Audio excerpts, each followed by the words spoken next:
Hello friends, welcome back to our channel education and learning point. दोस्तों, ये आज का हमारा टेस्ट नंबर 53 है। तो चलिए शुरुआत करते हैं पहले प्रश्न की। पहला जो प्रश्न है वो है हमारा, निम्नलिखित में से कौन सा राजस्व विभाग का कार्य नहीं है। निम्नलिखित में से कौन सा राजस्व विभाग का कार्य नहीं है, तो कौन सा नहीं है? सार्वजनिक वितरण प्रणाली, ई सेवाएं, कानून और व्यवस्था का रख रखाव या उपयुक्त सभी। तो इसका जो आंसर होगा वो हमारा होगा ऑप्शन डी इज़ करेक्ट, उपरोक्त सभी। ये जो सार्वजनिक वितरण प्रणाली, ई सेवाएं, कानून और व्यवस्था का रखरखाव, ये कोई भी राजस्व व्यवस्था से संबंधित कार्य नहीं है। अगला प्रश्न हमारा प्रश्न संख्या है 2।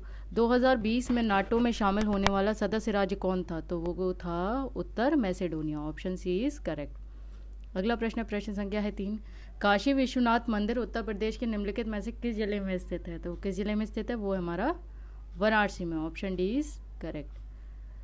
Indira Gandhi memorial tulip garden जो एशिया के सबसे बड़ा ट्यूलिप गार्डन है, कहाँ स्थित है? तो ये ट्यूलिप गार्डन जो है वो स्थित है श्रीनगर में। ऑप्शन बी इज करेक्ट है। ये ट्यूलिप गार्डन पहले सिराज बाग के नाम से सिराज बाग के नाम से 2008 में तत्कालीन जम्मू और कश्मीर के जो राज्य के तत्कालीन जो सीएम थे वहाँ के गुलाब नबी आज़ाद द्वारा खोला गया था ये ट्यूलिप गार्डन जो था। तो इसका आंसर है ऑप्शन बी इज करेक्ट। अगला प्रश्न हमारा प्रश्न संख्या है 5। इसमें से स्वतंत्रता दिवस के भाषण के दौरान भारत के प्रधानमंत्री ने निम्नलिखित में से इस एक अभियान की घोषणा की थी। तो वो कौन सा अभियान था जो स्वतंत्रता दिवस के भाषण के दौरान प्रधानमंत्री ने घोषणा की थी? तो वो था हमारा project dolphin. Option C is correct. ये दरअसल इसमें क्या था कि नदी में पाई जाने वाली जो डॉल्फिन को 2010 में राष्ट्रीय जलीय जीव प्रजाति घोषित किया गया था। नदी में पाई जाने वाली जो डॉल्फिन थी वो ताज़ा जल में रहने वाली प्रजाति है जो कहाँ पर पाई जाती है? वो मुख्यतः पाई जाती है वो गंगा, इरावदी और ब्रह्मपुत्र एवं इनकी सहायक नदियों में पाई जाती है। ये डॉल्फिन जो है भारत, बांग्लादेश और नेपाल में पाई जाती है। भारत मतलब इंडिया और बांग्लादेश और नेपाल में पाई जाती है। तो इसका जो आंसर है हमारा ऑप्शन सी इज करेक्ट। अगला प्रश्न हमारा प्रश्न संख्या है 6। निम्नलिखित में से कौन सा भारतीय शहर कलमकारी चित्रकला के लिए प्रसिद्ध है? तो वो कौन सा शहर है? तो कलमकारी चित्रकला के लिए प्रसिद्ध है जो वो है हमारा Masulipatnam. Option C is correct. अगला प्रश्न संख्या है 7। निम्नलिखित में से कौन सी पहाड़ियाँ आंध्र प्रदेश में स्थित हैं? तो आंध्र प्रदेश में निम्नलिखित में से कौन सी पहाड़ियाँ स्थित हैं? तो वो स्थित हैं पालकोंडा की पहाड़ियाँ। Option D is correct. अगला प्रश्न हमारा प्रश्न संख्या है 8। निम्नलिखित में से किस वर्ष ताशकंद में भारतीय कम्युनिस्ट पार्टी की स्थापना हुई थी? तो वो किस वर्ष में हुई थी? तो वो हुई थी 1920 में। Option D is correct. अगला प्रश्न हमारा प्रश्न संख्या है 9। निम्नलिखित में से एक या श्रीलंका का राष्ट्रीय खेल है? कौन सा एक श्रीलंका का राष्ट्रीय खेल है? तो वो श्रीलंका का राष्ट्रीय खेल है volleyball. Option A is correct. अगला प्रश्न हमारा प्रश्न संख्या है 10। 1722 में आगरा की सूबेदारी निम्नलिखित में से किस व्यक्ति को दे दी गई थी? तो 1722 की जो आगरा की सूबेदारी निम्नलिखित में से किस व्यक्ति को दी गई थी? तो वो दी गई थी Sawai Raja Jaisingh. Option D is correct. Sawai Raja Jaisingh को दी गई थी। तो अगला प्रश्न हमारा प्रश्न संख्या है 11। कृषि उत्पादों के परिवहन के लिए कृषि उड़ान योजना का शुभारंभ किस वर्ष के बजट में घोषित किया गया था? तो किस वर्ष के बजट में घोषित किया गया था? तो वो किया गया था 2020 के वर्ष के बजट के घोषित में। ये जो हमारा कृषि उड़ान जो ये योजना थी, इसका उद्देश्य था कि जल्दी खराब होने वाले अपने उत्पाद हवाई माध्यम से देश विदेश तक निर्यात करने में किसानों को भारी मुनाफा देना था। इस योजना का उद्देश्य जो था, जैसे कि कोई भी किसान हुए तो उनको अपने उत्पादों को ले जाने में समस्या ये होती थी कि वो जहाँ तक ले जाना चाहते थे तो वो आधे रास्ते में उनकी जैसे कि कोई फसल हो गई या कोई उत्पाद हो गए तो वो ख़राब हो जाती थी। तो ये इस योजना के तहत जल्दी ख़राब होने वाले उत्पाद हवाई माध्यम से देश विदेश निर्यात कर किसानों को भारी मुनाफा देना, तो ये इस योजना का उद्देश्य था। ऑप्शन डी इज करेक्ट 2020 में। अगला प्रश्न हमारा प्रश्न संख्या है 12। छतों पर वर्षा जल संचयन को अनिवार्य बनाने वाला भारत का पहला और एकमात्र राज्य निम्नलिखित में से कौन सा है? तो वो कौन सा राज्य है? तो वो है हमारा Tamil Nadu. Option B is correct, Tamil Nadu. अगला प्रश्न हमारा प्रश्न संख्या है 13। 1757 में प्लासी का युद्ध किसने जीता था?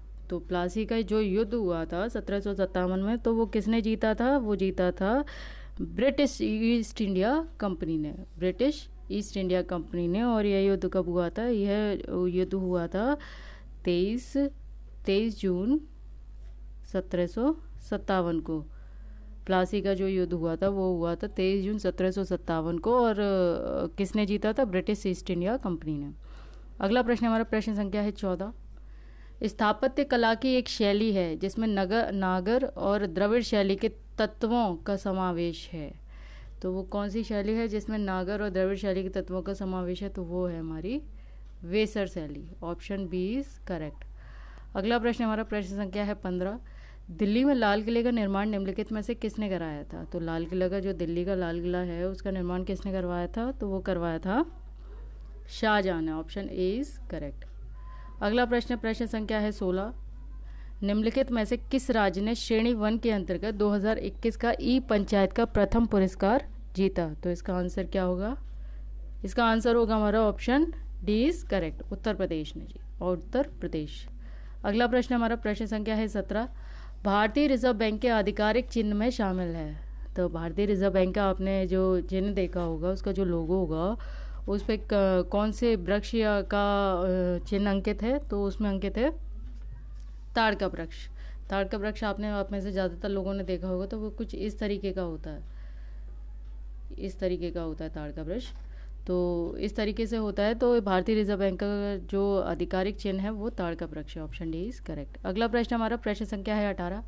पानीपत की तीसरी लड़ाई लड़ी गई थी। तो पानीपत की जो तीसरी लड़ाई थी तो वो कब लड़ी गई थी? तो वो लड़ी गई थी, ऑप्शन ए इज करेक्ट, 14 जनवरी 1761 में पानीपत का जो तृतीय युद्ध हुआ था वो 14 जनवरी 1761 को हुआ था। बाकी जो पहला और दूसरा हुआ था तो वो कब हुए थे?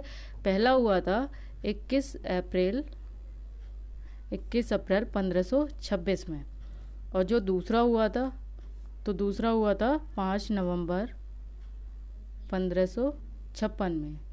पहला हुआ था 21 अप्रैल 1526 में, दूसरा हुआ था 5 नवंबर 1556 में, और तीसरा जो हुआ था वो हुआ था 14 जनवरी 1761 में।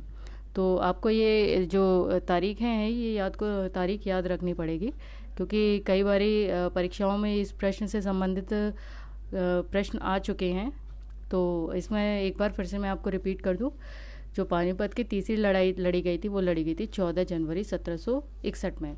तो और पहली जो लड़ी गई थी वो लड़ी गई थी 21 अप्रैल 1526। पहले आप याद रखिए 21 अप्रैल 1526 को पहली लड़ाई लड़ी गई, फिर दूसरी लड़ी गई 5 नवंबर 1556 को, और तीसरी लड़ी गई 14 जनवरी 1761 को, जो हमारा आंसर ए इज करेक्ट। अगला प्रश्न हमारा प्रश्न संख्या है 19। भारतीय संविधान का निम्नलिखित में से कौन सा अनुच्छेद राज्य को अंतर्राष्ट्रीय शांति और सुरक्षा में वृद्धि का निर्देश देता है? तो वो कौन सा आर्टिकल है? तो वो है हमारा आर्टिकल 51। आर्टिकल जो 51 है उसमें क्या है कि अंतर्राष्ट्रीय शांति और सुरक्षा की अभिवृद्धि, तो यह आता है हमारा आर्टिकल 51 में। बाकियों की भी बात कर लेते हैं। आर्टिकल जो 40 है उसमें क्या आता है? आर्टिकल 40 में आता है ग्राम पंचायतों का संगठन। किसका संगठन? ग्राम पंचायतों का संगठन आता है। और जो आर्टिकल 50 है हमारा, इसमें क्या आता है? आर्टिकल 50 में कार्यपालिका से न्यायपालिका का पृथक्करण, कार्यपालिका से न्यायपालिका का पृथक्करण, आर्टिकल 50 में। और जो आर्टिकल 48 है उसमें क्या आता है? कृषि और पशुपालन का संगठन, इसमें भी संगठन आता है। इसमें आता है आर्टिकल 48 में कृषि और पशुपालन का संगठन।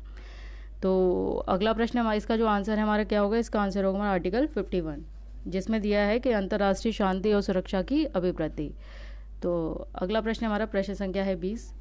निम्नलिखित में से किस फसल के उत्पादन के लिए प्रति हेक्टेयर अधिकतम पानी की आवश्यकता होती है? तो किस फसल के लिए उत्पादन मतलब मैक्सिमम पानी की जो आवश्यकता होती है तो वो किस फसल के लिए होती है? तो वो होती है इनमें से गन्ना, शुगर केन। अगला प्रश्न माफ़ कीजिएगा, अगला आज के प्रश्नों की श्रृंखला जो है वो हमारी यहीं पर समाप्त होती है। और आप हमें YouTube, Telegram, Instagram, Facebook page पर भी लाइक, शेयर, सब्सक्राइब, फॉलो ज़रूर करें, जिससे भविष्य में आने वाले नोटिफिकेशन आप तक आसानी से पहुंच सके। मिलते हैं अगले सेशन में, तब तक के लिए नमस्कार।